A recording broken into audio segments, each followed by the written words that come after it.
थोर पुरुषांच्या प्रतिमेसमोर अवैध वाहनांचा विळखा, विटंबनेची भीती, प्रशासनाचे दुर्लक्ष।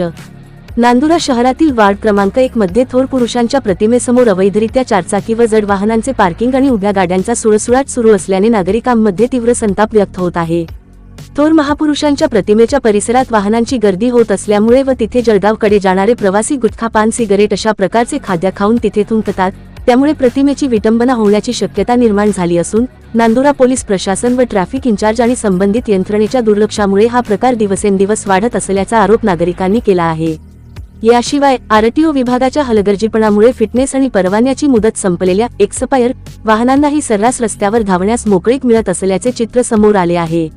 अशा वाहनांमुळे अपघाताचा धोका वाढला असून नागरिकांच्या सुरक्षिततेचा प्रश्न ऐरणीवर आला आहे। स्थानिक नागरिकांनी अनेक वेळा तक्रारी करूनही पोलीस प्रशासन आणि आरटीओ विभागाकडून कोणत्याच प्रकारची कारवाई होत नसल्याने संबंधित विभागांच्या कार्यपद्धतीवर प्रश्नचिन्ह निर्माण झाले आहे। थोर पुरुषांच्या स्मारकाचा सन्मान राखण्यासाठी परिसरातील अवैध वाहनांवर तातडीने कारवाई करावी, तसेच एक्सपायर वाहनांविरुद्ध विशेष मोहीम राबवावी, अशी मागणी नागरिकांकडून करण्यात येत आहे। प्रतिनिधी रतन डोंगरदिवे, IB7 न्यूज, नांदुरा।